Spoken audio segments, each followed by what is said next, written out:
പാതിരാത്രിയിൽ വീട്ടിലുള്ള പെണ്ണുങ്ങളെയെല്ലാം പ്രേതകഥ പറഞ്ഞ് പീഡിപ്പിക്കുകയാണ് ശരത്ത്. ശരത്തിൻ്റെ ഒരു കൂട്ടുകാരൻ്റെ അനുഭവമാണ് ഈ പറയുന്നത്. ശരത്തിൻ്റെയും കൂടെ അനുഭവമാണ്.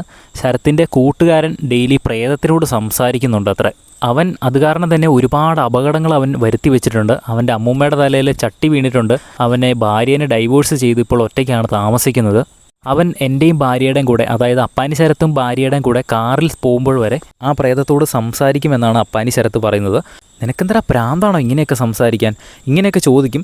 പക്ഷേ അവനിപ്പോൾ വെറുതെ ഇപ്പോൾ ഞങ്ങളുടെ അടുത്ത് നിൽക്കുവാണെങ്കിലും തൊട്ടടുത്ത് ഒരാൾ നിൽപ്പുള്ള രീതിയിലാണ് അവൻ എപ്പോഴും സംസാരിക്കുന്നത്. ഞങ്ങളോട് സംസാരിക്കും വരെ അവൻ ഇപ്പുറത്തെ സൈഡിലേക്ക് നോക്കിയിട്ട് ഒന്ന് മിണ്ടായിരിക്കടി, ഞാനിവിടെ സംസാരിക്കുമല്ലേ എന്ന് പ്രേതത്തിനോട് ഇവൻ പറയുന്ന രീതിയിലാണ് അപ്പാനി ശരത്ത് പറയുന്നത്. ഇതൊക്കെ കേട്ടിട്ട് അവൻ്റെ കൂട്ടുകാരനെ ഒരുപാട് വഴക്ക് പറഞ്ഞിട്ടുണ്ട്.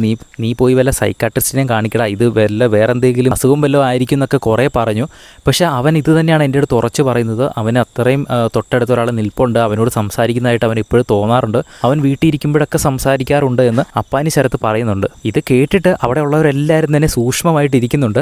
അപ്പോൾ അനിമോള് തൊട്ടപ്പുറം ശാരികയുടെ അടുത്ത് ചെന്നപ്പോൾ പറയുന്നുണ്ട്, ഇവൻ ഈ പ്രേതക്കഥ വന്ന് പറഞ്ഞ് പീഡിപ്പിക്കുകയും ചെയ്യും. രാവിലെ മോർണിംഗ് സോങ് ഇടുമ്പോൾ എല്ലാം ഞെട്ടിയാണ് എഴുന്നേൽക്കുന്നത്.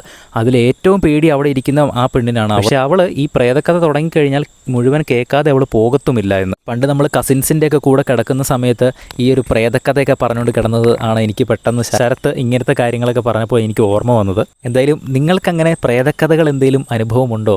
എന്തെങ്കിലും നേരിട്ട് അനുഭവം ഉണ്ടായിട്ടുണ്ടെങ്കിൽ അതും താഴെ ഒന്ന് കമൻറ്റിലൊന്ന് പറയുക. ബിഗ് ബോസിൻ്റെ കൂടുതൽ ലൈവ് അപ്ഡേറ്റ്സിനായിട്ട് ചാനൽ ഒന്ന് സബ്സ്ക്രൈബ് ചെയ്യുക.